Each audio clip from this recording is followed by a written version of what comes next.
Olá, meu nome é Caetano Cardial, sou coordenador do Serviço de Oncologia Ginecológica da disciplina de Ginecologia da Faculdade de Medicina do ABC e hoje vou conversar com vocês a respeito de tumores benignos do útero e ovários. Nesta aula, nós iremos abordar a epidemiologia, quadro clínico e diagnóstico e tratamento dessas doenças. Tumores benignos do útero, basicamente, eu vou falar com vocês sobre três doenças: leiomiomas, adenomiose e pólipos endometriais, que são as mais frequentes no consultório de ginecologia. Os leiomiomas uterinos, também conhecidos somente por miomas uterinos, e como nós vamos falar daqui para frente, vamos nos referir a eles como miomas, são tumores benignos, são os mais frequentes encontrados nas mulheres e são decorrentes da hiperplasia e hipertrofia das células da musculatura lisa do miométrio. Nos Estados Unidos, anualmente ocorrem cerca de 200 mil esterectomias por causa do diagnóstico do mioma uterino. A incidência dos miomas ocorre principalmente em mulheres com mais de 30 anos, numa incidência que varia de 20% a 40%. Nas pacientes da raça negra, nós temos uma maior incidência, chegando a ser de 3 a 5 vezes maior a incidência de miomas na raça negra do que na raça branca. A idade também costuma ser mais precoce e a doença costuma se apresentar de uma forma mais severa, com um maior número de nódulos e um maior volume desses nódulos. Quais são os fatores de risco que nós temos para a paciente desenvolver um mioma uterino? Um fator de risco fundamental é a história familiar. Se essa paciente tem mãe com mioma, irmã com mioma, a chance dela desenvolver um mioma uterino é muito grande. Além disso, a menarca precoce, ou seja, a primeira menstruação antes dos 11 anos, a nuliparidade ou mesmo uma primiparidade tardia, estão associados com o aparecimento dos leiomiomas. E a obesidade também é um fator de risco. Quanto maior o sobrepeso da mulher, maior é o risco que essa paciente vai apresentar para desenvolver um mioma. Existem alguns fatores que diminuem o risco do aparecimento de mioma? Sim. O uso de anticonceptivos hormonais faz com que as pacientes tenham uma menor incidência de miomas. As pacientes tabagistas também apresentam uma menor incidência e as pacientes que fazem exercício físico também. Pacientes que são atletas dificilmente vêm desenvolver miomas uterinos. O quadro clínico do mioma, na sua grande maioria, na maioria das pacientes, é assintomático. Esses miomas vão ser achados de uma consulta ginecológica de rotina. Porém, dependendo da localização desses miomas, eles podem causar sintomas diferentes. Por exemplo, um mioma submucoso, ele é mais propenso a causar uma menorragia, que é um aumento do volume da menstruação, porém mantendo o intervalo regular. Tumores intramurais ou subserosos, eles causam uma tumoração pélvica ou mesmo um aumento do volume abdominal. Um tumor intracavitário poderia levar a um quadro de infertilidade? Sim, mas isso é extremamente raro. Na literatura comenta que menos de 1,5% dos casos de infertilidade são decorrentes da presença de miomas intracavitários. Sintomas compressivos, principalmente urinários e gastrointestinais, também podem acontecer. Os miomas subserosos ou intramurais, eles podem causar uma compressão da bexiga e do reto e levar ao aparecimento desses sintomas. Uma queixa de dor pélvica vaga também ocorre em muitas pacientes que são portadoras de mioma.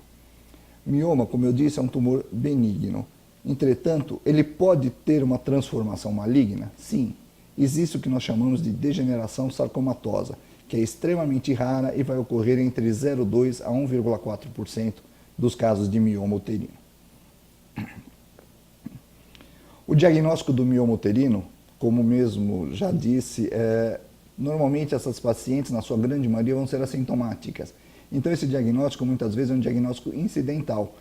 A paciente vai ao consultório para uma consulta ginecológica de rotina, ela é submetida ao exame físico e no toque bimanual nós vamos notar o quê? Que esse útero está aumentado de tamanho, tem uma superfície irregular, uma superfície nodular e muitas vezes ele é um pouco doloroso ao toque. Pelo fato de apresentar essa superfície nodular e um aumento do volume, a gente pode fazer a hipótese diagnóstica de um mioma. Para isso, nós vamos pedir o ultrassom pélvico ou até mesmo uma ressonância magnética. O ultrassom pélvico transvaginal de rotina é a principal forma de diagnóstico, principalmente nas pacientes assintomáticas. Essa paciente faz um ultrassom na sua consulta ginecológica de rotina e descobre pequenos miomas, pequenos nódulos uterinos que estão totalmente assintomáticos. E essa paciente, então, diagnosticada, ela vai ser acompanhada durante sua evolução para vermos como esse mioma vai se comportar. Como eu já falei, o tratamento, então, depende do tamanho do tumor e da sintomatologia da paciente. Muitas pacientes vão ter apenas um tratamento expectante. Nós vamos acompanhar esses nódulos, vamos ver se ele tem uma progressão, se ele vai causar sintomas, se ele vai dar uma alteração menstrual. E a partir daí, nós vamos indicar um tratamento para essa paciente. Esse tratamento pode ser medicamentoso ou pode ser cirúrgico. Quanto ao tratamento medicamentoso, a medicação mais utilizada normalmente são os progestágenos ou progestagênios, que são administrados com o intuito de fazer a regulação do ciclo menstrual dessa paciente e diminuir os seus sintomas, principalmente de alterações menstruais tipo menorragia. Essas pacientes não têm uma influência muito grande na variação do tamanho do seu nódulo, mas sim na sua sintomatologia. Outro tratamento medicamentoso que pode ser utilizado são os análogos do GNRH. Essa droga, nós podemos usar a goserelina, por exemplo, que é um análogo do GNRH, que vai fazer com que essa paciente entre num quadro de hipoestrogenismo, muito semelhante a uma menopausa. Há uma diminuição da produção dos estrogênios e essa paciente pode, então, ter uma redução do volume do seu mioma.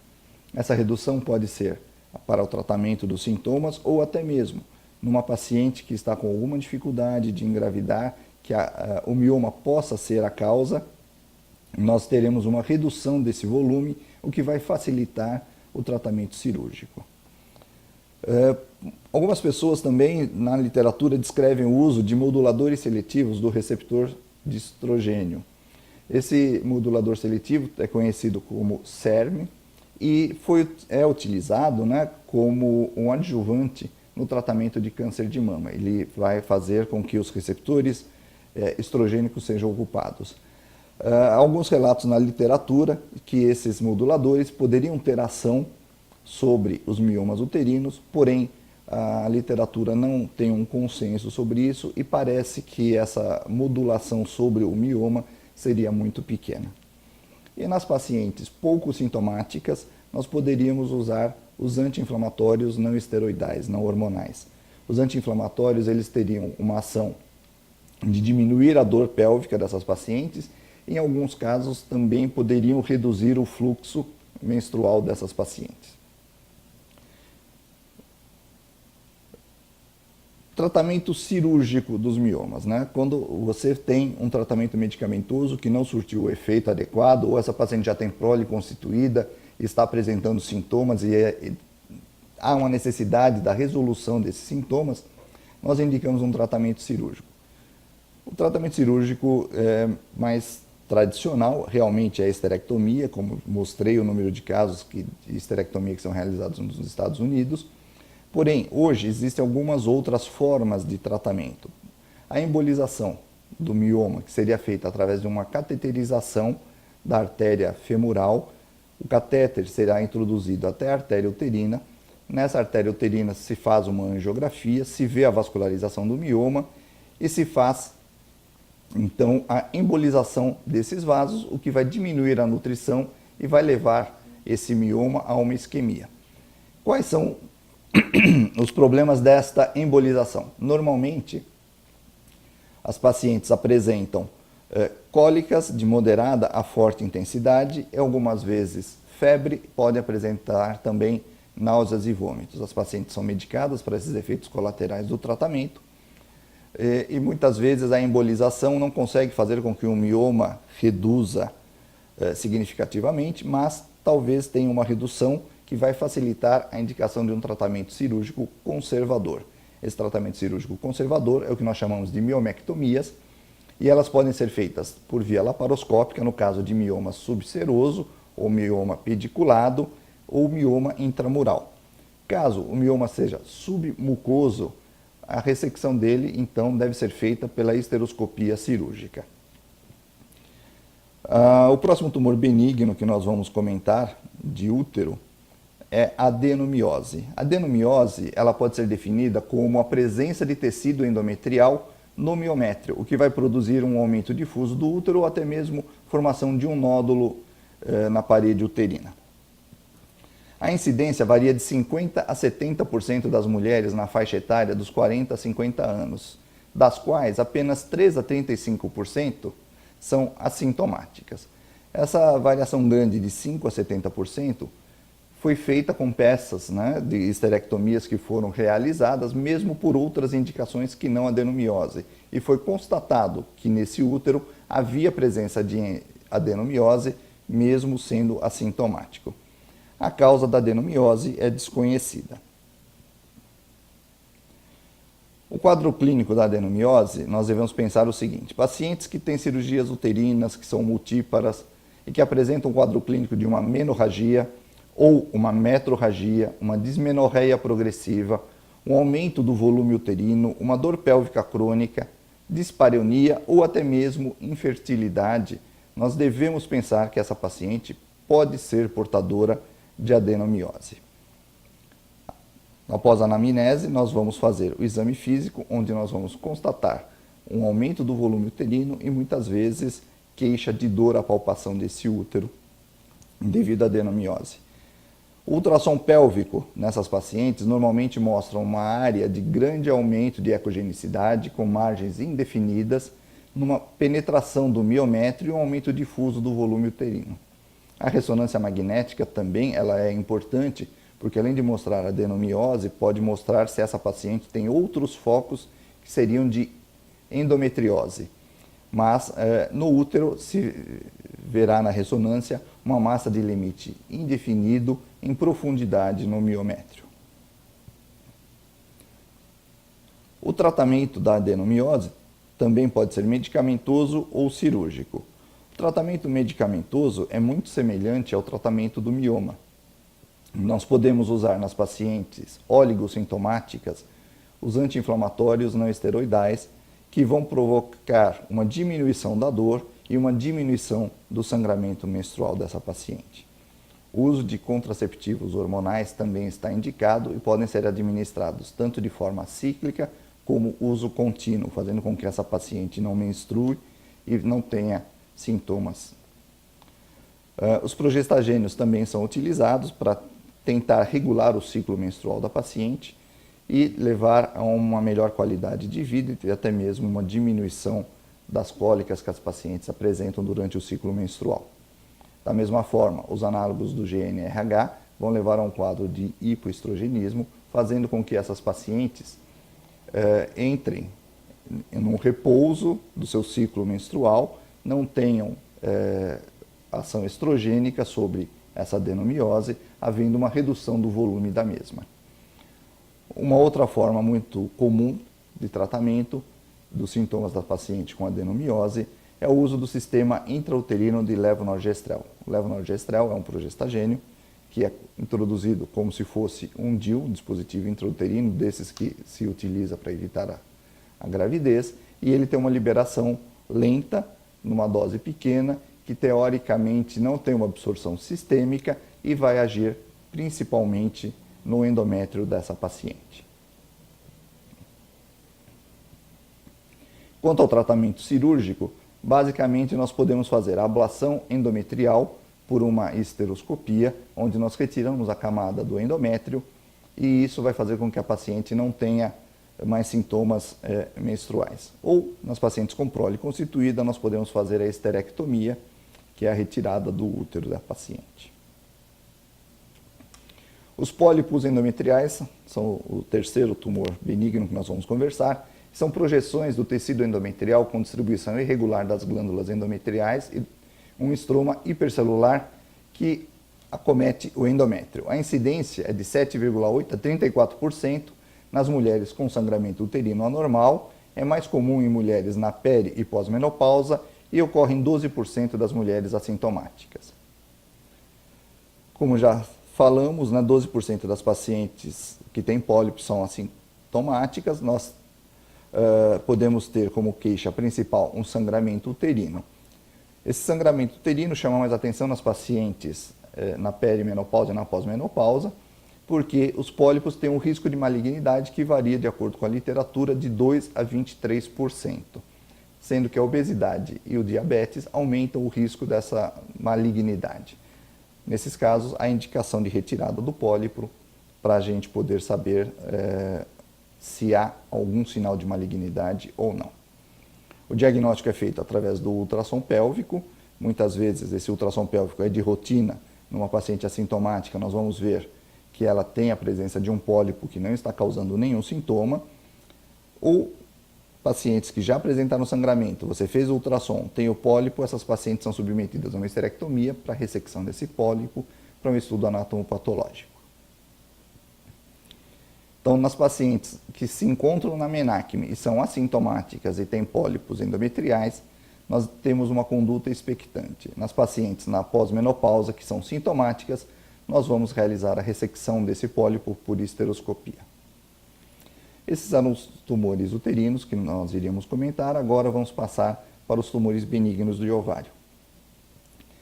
Falarei com vocês nesse tema de tumores benignos sobre os cistos, endometriomas, teratomas, fibroma, tumor de Brenner e tecoma, que são os tumores benignos mais frequentes. Os cistos são mais comuns na menacme e podem ser de diversos tipos. Pode ser folicular, corpo lúteo, hemorrágico ou cistoadenoma. O cisto folicular é um cisto simples que se forma quando a ovulação não ocorre ou quando o folículo maduro regride. Normalmente, são cistos de paredes finas com conteúdo líquido, sem septos ou debris no seu interior. Os cistos de corpo lúteo é um cisto ovariano funcional, porque após a liberação do óvulo, o folículo se torna uma estrutura chamada corpo lúteo, que é importante no início da gestação. Se a mulher não engravida, o corpo lúteo regride e desaparece. Em algumas ocasiões, o corpo lúteo pode ser preenchido por fluido ou sangue e persistir no ovário. E aí ocorre a formação do cisto de corpo lúteo. O cisto hemorrágico nada mais é do que um cisto em que ocorreu sangramento da parede para o interior do mesmo. O cistoadenoma. O cistoadenoma é um pouco diferente porque ele é um tumor benigno que se desenvolve no tecido ovariano e pode ser preenchido por conteúdo seroso ou mucinoso e pode atingir vários centímetros de diâmetro. Então nós teremos o cistoadenoma seroso e o cistoadenoma mucinoso. Esses cistos atingem volumes de 15, 20, até mesmo 30 centímetros de diâmetro e o tratamento normalmente desses cistos se faz necessário. O endometrioma é quando o tecido endometrial cresce no ovário, afeta mulheres durante o período reprodutivo e pode causar dor pélvica crônica durante a menstruação. Esses cistos, quando são tratados, normalmente a gente observa que eles têm um conteúdo achocolatado, que seria uma característica muito importante para o diagnóstico desse cisto de endometrioma. O teratoma é um tumor benigno, também chamado teratoma cístico maduro. Ele pode conter gordura, ossos, pelos e cartilagem no seu interior. Ocorre principalmente em mulheres jovens e tem uma variante maligna que é chamado teratoma imaturo ou teratoma maligno. E o que vai diferenciar o benigno do maligno é a presença de tecido do sistema nervoso. Quanto maior a quantidade de tecido neurológico, maior a malignidade desse tumor. O fibroma é um tumor frequente também, é um tumor benigno sólido constituído por fibroblastos e colágeno. Ele ocorre após a puberdade, geralmente é unilateral e não produz hormônios, é inativo hormonalmente.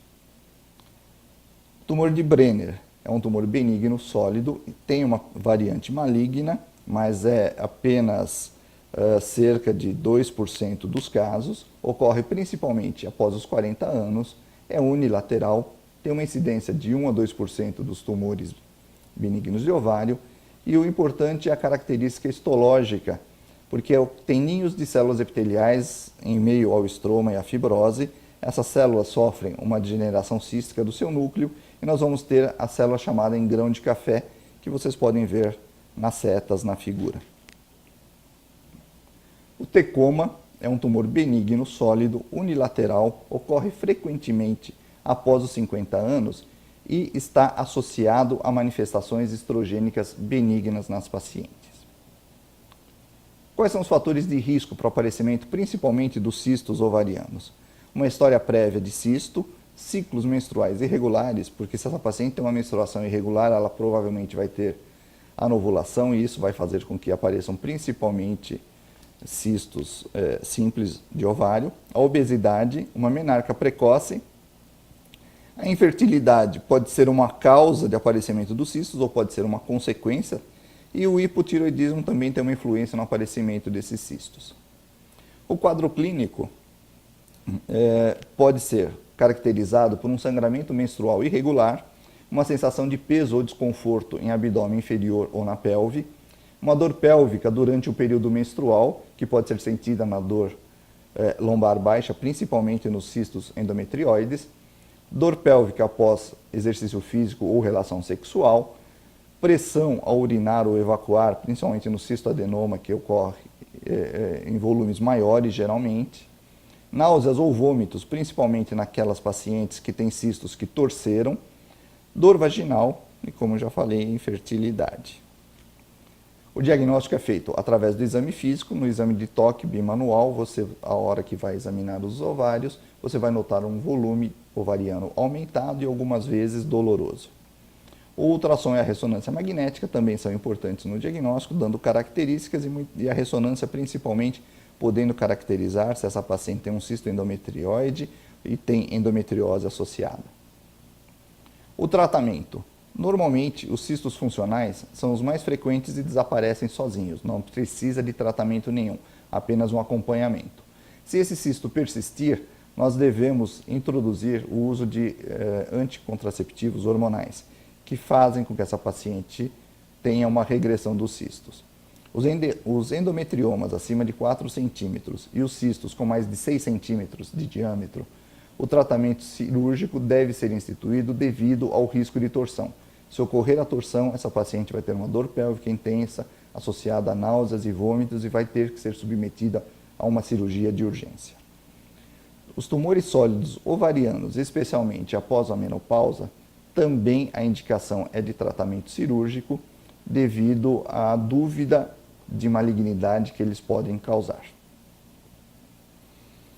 Esses eram os tumores que nós iríamos conversar. Espero que tenha sido útil a vocês e que nós nos encontraremos na aula presencial para retirarmos as dúvidas a respeito. Muito obrigado.